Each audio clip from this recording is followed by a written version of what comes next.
Hello, a Campari Spritz per piacere. One Campari Spritz, sure. Thank you.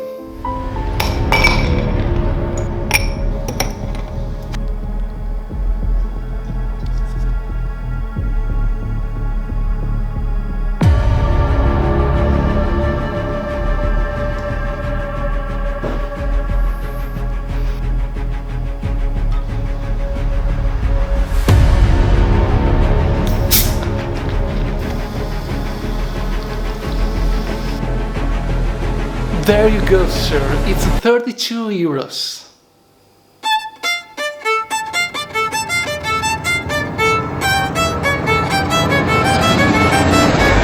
E fu così, figliolo, che il tiro del porco divenne ufficialmente disciplina olimpica. Io vinsi la medaglia d'oro e feci il record del mondo, che è ancora tutt'oggi imbattuto. Ah, che bei tempi, che sbono.